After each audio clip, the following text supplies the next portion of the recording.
नमस्कार दोस्तों स्वागत है आप सबका आपका अपना यूट्यूब चैनल सूरज शाहदेव में। मैं हूं सूरज शाहदेव। दोस्तों आज हम इस वीडियो के माध्यम से चर्चा करने वाले हैं बंगाल चुनाव को लेकर के। जी हाँ, कल बंगाल के 30 विधानसभा सीटों के लिए कल मतदान संपन्न हुआ दूसरे चरण में, और इन 30 सीटों के लिए जो उम्मीदवार मैदान में थे वो लगभग 171 उम्मीदवार मैदान में थे, जिनमें से 19 महिला उम्मीदवार थीं। और जो 30 विधानसभा में लगभग जो वोटर्स की संख्या थी लगभग 70 से 75 लाख के आसपास वोटर्स वहाँ पर थे। और जो वोटिंग प्रतिशत कल रही वो लगभग 80.53% का मतदान कल हुआ है वहाँ पर। और जो बूथ थे दोस्तों पूरे 30 विधानसभा के लिए इन 4 जिलों में, उसमें कम से कम 10,000 से अधिक बूथ थे वहाँ पर। और 4 जिलों में पूर्वी मेदिनीपुर में जहाँ 9 सीटों के लिए चुनाव हुआ, और पश्चिमी मेदिनीपुर में भी 9, बांकुड़ा के 8 और दक्षिण 24 परगना के लिए 4 विधानसभा सीटों के लिए चुनाव कल संपन्न हुआ। अगर हम इन जिलों में वोटिंग प्रतिशत की बात करें दोस्तों, तो ईस्ट मिदनापुर में लगभग 81.23% का मतदान हुआ, तो वहीं वेस्ट मिदनापुर में 78.02%, तो वहीं अगर हम बांकुड़ा की बात करें तो 82.92% यानी लगभग 83% का मतदान हुआ। तो अगर हम दक्षिण परगना की बात करें, 24 परगना की बात करें, तो वहाँ पर 79.85% का कल मतदान संपन्न हुआ। दोस्तों इसमें बीजेपी ने कल दावा किया है कि वह लगभग 24 से 25 सीट जीत रही है, 30 में से 24 से 25 सीट जीतेगी। और उससे पहले दोस्तों हम बात करें तो अगर बंगाल चुनाव को कल हम देखें तो अगर छिटपुट घटनाओं को छोड़ दे तो मतदान लगभग शांतिपूर्ण ही रहा। हालांकि कल नंदीग्राम में एक भाजपा के समर्थक थे अजय दुबे जी थे, उदय दुबे जी थे, कल उनके घर में वो फांसी लगाकर आत्महत्या कर ली या उसे मार दिया गया। हालांकि भाजपा वालों ने आरोप लगाया कि उसे लगातार टीएमसी के गुंडों के द्वारा उसको धमकी दी जा रही थी, जिस कारण वो तनाव में आकर के वो आत्महत्या कर लिया है या वो हटा दिया गया है। तो ऐसा भाजपा ने वहाँ पर आरोप लगाया है। हालांकि दोस्तों अगर हम नंदीग्राम विधानसभा क्षेत्र की बात करें तो कल ममता बनर्जी एक बूथ में जाकर लगभग 2 घंटा तक बैठ गई, जिस कारण मतदान में वहाँ कुछ व्यवधान भी पैदा हुआ। और इसकी शिकायत भी चुनाव आयोग से की गई थी, और ममता बनर्जी ने स्वयं वहाँ से बैठ के भी राज्य के राज्यपाल धनखड़ जी से भी शिकायत की थी कि यहाँ पर बाहरी लोगों को बुलाया गया है और वोट को वोट देने नहीं दिया जा रहा है। लेकिन जब चुनाव आयोग से शिकायत की गई थी, चुनाव आयोग ने अपने पर्यवेक्षक भेजा तो सब कुछ सामान्य पाया गया, वहाँ किसी को कोई वोट देने से रोका नहीं जा रहा था। हालांकि ममता बनर्जी ने साफ आरोप लगाया था कि यहाँ जो केंद्रीय बल हैं, बीएसएफ हैं, सीआरसीएफ है या सीआईएसएफ हैं, सीआरपीएफ या सीआईएसएफ हैं, ये लोग भाजपा के गुंडों को मदद कर रहे हैं, वोट डालने में मदद कर रहे हैं, वहीं टीएमसी के वोटरों को वोट डालने नहीं दे रहे हैं। उन्होंने कहा कि सीआरपीएफ या सीआईएसएफ की गलती नहीं है, इसमें केंद्र सरकार की गृह मंत्री के आदेश है, क्योंकि गृह मंत्री के आदेश के अनुसार ये लोग काम कर रहे हैं। हालांकि चुनाव आयोग ने इन बातों को खारिज कर दिया और भाजपा ने इन बातों को भी खारिज कर दिया है। अगर हम बात करें दोस्तों नंदीग्राम विधानसभा चुनाव के बारे में, तो नंदीग्राम विधानसभा चुनाव के बारे में जो इनपुट्स आ रही है वैसे ऐसा लग रहा है कि ममता जी की वहाँ पर हार निश्चित हो गई है। वहाँ पर लोगों में एक प्रकार के माहौल बन गया है कि वहाँ पर जो तूफान आया था, अम्फान तूफान आया था, उसके लिए जो केंद्र सरकार से जो राशि भेजी गई थी वो राशि जो एक्चुअल जो हकदार थे उन लोगों को ना मिलकर तृणमूल कांग्रेस के गुंडे, एजेंट या ठेकेदार उन पैसों को हजम कर लिए।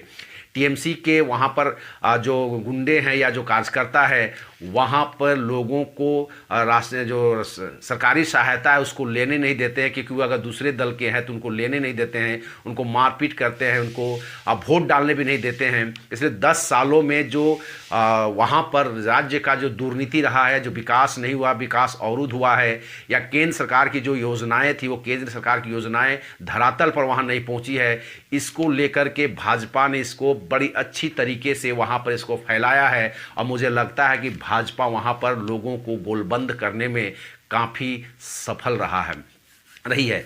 अगर हम बात करें दोस्तों 2016 के चुनाव के लेकर के, तो अगर इन 30 विधानसभा सीटों में अगर हम देखें तो भाजपा को मात्र 1 सीट पर विजय मिली थी, वो था खड़गपुर का सदर विधानसभा क्षेत्र। लेकिन वहाँ से जब जो चुनाव जीते थे घोष जी जो अध्यक्ष बने थे, बाद में जब वो चुनाव लड़े, सांसद बन गए, तो फिर से जब वहाँ उपचुनाव हुआ तो वो सीट भाजपा हार गई और वहाँ सरकार जी टीएमसी के कैंडिडेट जो सरकार थे वो वहाँ पर चुनाव जीते और उपचुनाव भाजपा वहाँ पर हार गई। अगर हम 3 सीटों में देखें तो टीएमसी के पास जो जो सीटें थी दोस्तों वो लगभग 21 सीटें टीएमसी के पास थे। अगर हम लेफ्ट की बात करें तो लेफ्ट के पास 5 सीटें थी और कांग्रेस के पास 3 सीटें थी और बीजेपी के पास 1 सीटें थी। वो बाद में उपचुनाव में वह भी सीट बीजेपी के हाथों से निकल गई है।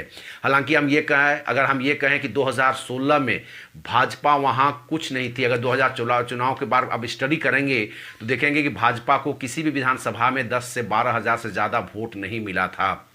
लेकिन 2019 आते आते ऐसा परिवर्तन हुआ कि भाजपा पूरी तरीके से माहौल को ही वहाँ पर बदल दी। भाजपा वहाँ के लगभग 4-5 जिला के जो है सांसद के जो सीट वो जीत ली और वहाँ पर भाजपामयी माहौल बनाने में सफल रही।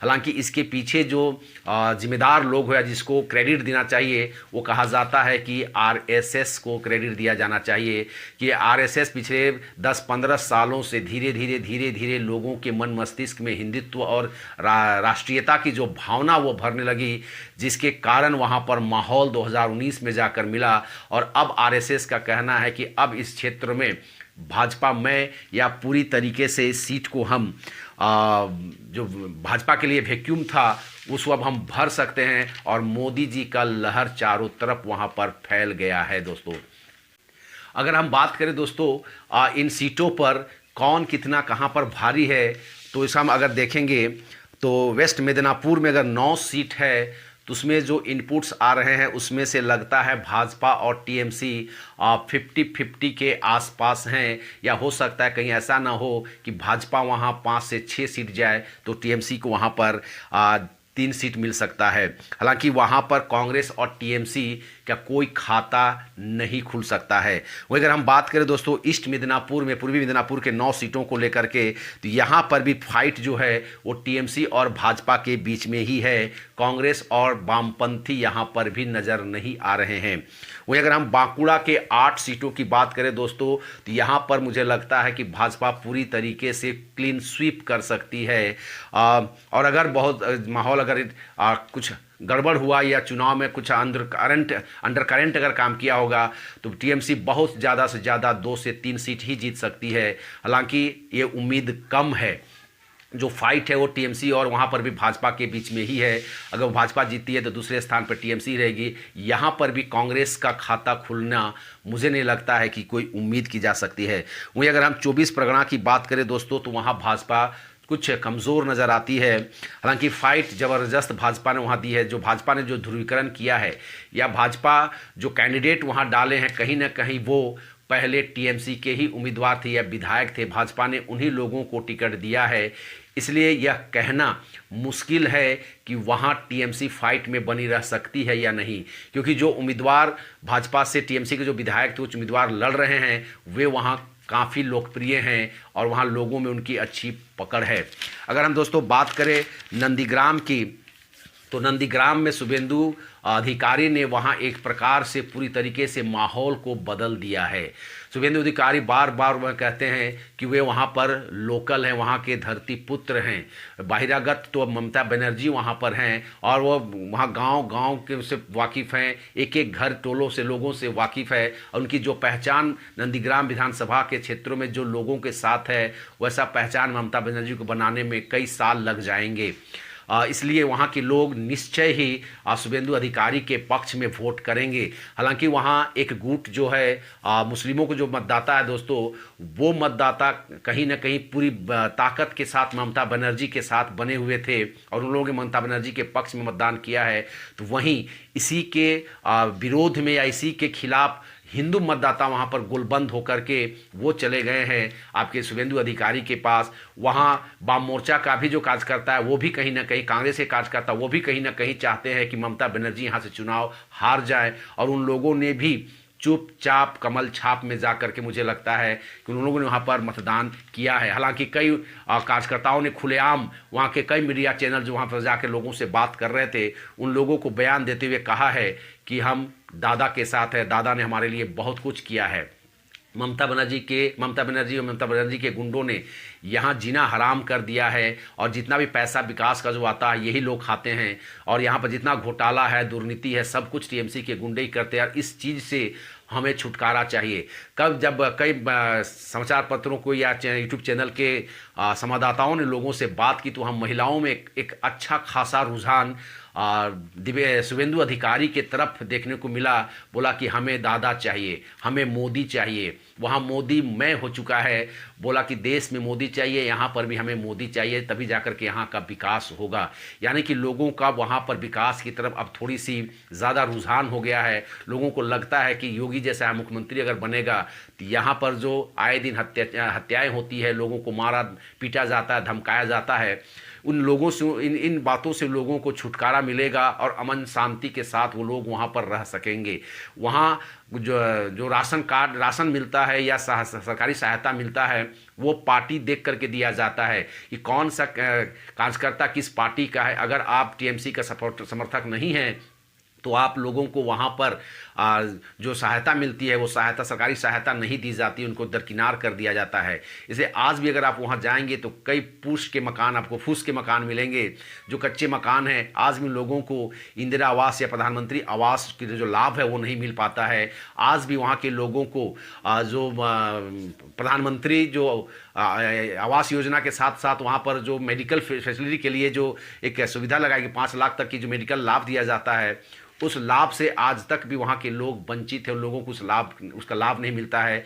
वहाँ के किसानों को जो प्रधानमंत्री मोदी के द्वारा हर साल 6,000 रुपया मिलता है, उस सहायता से भी वहाँ के लोग वंचित हैं। अतः वहाँ के लोग इस बार चाहते हैं कि मोदी की सरकार आएगा तो डबल इंजन की सरकार, अगर केंद्र सरकार की जो योजनाएं होंगी उसे बहुत अच्छी तरीके से बंगाल में भी उतारा जाएगा और हम लोगों को फ़ायदा होगा। हालांकि मोदी जी ने घोषणा किया है, भाजपा ने अपने चुनाव पत्र में घोषणा किया है कि जो 3 सालों का जो वहाँ किसान निधि का जो पैसा है नहीं मिला है, उस पैसे को एक साथ वहाँ के लोगों को दिया जाएगा। अतः इसलिए वहाँ पर एक प्रकार से मोदी जी ने और भाजपा ने माहौल बनाने में या ध्रुवीकरण में काफ़ी हद तक सफल हो गई है। दोस्तों मुझे जो लगता है कि बंगाल चुनाव में जो 30 सीटों के लिए जो चुनाव हुआ है 4 जिलों में, भाजपा इस बार यहाँ पर 20 से 22 सीट में जीत हासिल कर सकती है। जिस प्रकार से भाजपा ने वहाँ एक माहौल बनाया है ममता बनर्जी के खिलाफ में और भाजपा के पक्ष में, और जिस प्रकार से टीएमसी के कई विधायक नेता कार्यकर्ता टूटकर भाजपा में शामिल हो गए हैं, कांग्रेस के भी कार्यकर्ता नेता विधायक कांग्रेस में भाजपा में शामिल हो गए हैं, इनको देखकर ऐसा लगता है कि भाजपा इस बार यहाँ 20 से 22 सीटों पर जीत हासिल कर सकती है। अगर इस 30 सीटों में 20 से 22 सीट भाजपा जीत सकती है तो आप सीधा अनुमान लगा सकते हैं कि पूरे बंगाल में भाजपा क्या कर सकती है। यानी कि एक प्रकार से कह सकें हम तो बंगाल में ममता बनर्जी अपनी हार स्वीकार कर चुकी है। अगर वो हार स्वीकार नहीं करती तो विपक्षी दलों भाजपा से को छोड़ करके बाकी जितने भी दल हैं, हर राज्य के दलों के नेताओं को चिट्ठी लिखने की ज़रूरत क्यों पड़ती। अगर उस चाहती तो चुनाव से पहले ही इन लोगों से मदद मांगती, लेकिन अब उनको लग गया है कि अब टीएमसी भाजपा से नहीं लड़ पाएगी, इसलिए उन्होंने विभिन्न दलों को चिट्ठी लिख करके मदद मांगा है। कहा सांप्रदायिक ताकतों से लड़ने और एक होने का समय आ गया है। हालांकि जब ममता बनर्जी के 40 सांसद हुआ करते थे तो इसका घमंड हर राजनीतिक दल को पता है कि कितना घमंड और कितना ये नाटक करती थी। इसलिए ममता बनर्जी के इस पत्र का जवाब मुझे नहीं लगता कि विपक्षी दल उसको मदद करने जा रहे हैं। वहीं अगर हम कांग्रेस की अधीर रंजन जी की बात करें तो उस पर वो काफ़ी रिएक्ट किए हैं। उन्होंने कहा है कि ममता बनर्जी को सबसे पहले सोनिया गांधी के कदमों में जाकर घुटना टेकना चाहिए और माफ़ी मांगनी चाहिए। उन्होंने कहा कि अगर ममता बनर्जी चाहती थी कि सांप्रदायिक ताकत से मिलकर लड़ा जाए तो चुनाव से पहले बात क्यों नहीं की।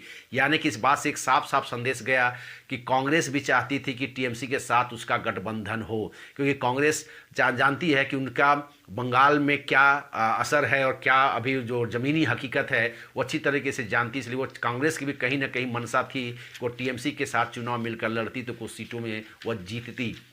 हालांकि टीएमसी ने उसे कोई भाव नहीं दिया, अब जिसके कारण अधीर रंजन जी ने भी उसको रिएक्ट किया है और मुझे नहीं लगता है कि कांग्रेस भी उसको मदद करने जा रही है और कांग्रेस भी चाहती है कि ममता बनर्जी यहाँ पर हारे।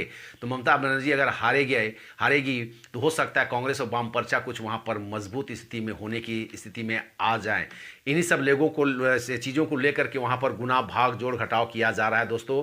तो पूरा देखना दिलचस्प होगा दोस्तों कि आगे चल कर के वहाँ पर ऊँट की करवट बैठती है और वहाँ पर क्या नतीजा आता है, ये सब 2 मई को ही पता चलेगा दोस्तों। यही था बंगाल के चुनाव के बारे में जो कुछ जानकारी मैं इकट्ठा कर सका विभिन्न मीडिया के माध्यम से। मुझे लगा कि इस जानकारी को मैं आपके साथ शेयर करूं। अगर आपको यह वीडियो अच्छा लगा हो तो इस वीडियो को ज़रूर लाइक करें, दोस्तों के साथ शेयर करें। अगर आप इस चैनल में नए हैं तो इस चैनल को ज़रूर सब्सक्राइब करें, ताकि मैं कभी भी नया नोटिफिकेशन वीडियो डालूँ तो उसका नोटिफिकेशन, उसकी सूचना आप तक मिल जाए और आपका प्यार और अपनापन मुझे इसी तरह से हमेशा मिलता रहे। तब तक के लिए दोस्तों नमस्कार, जय हिंद।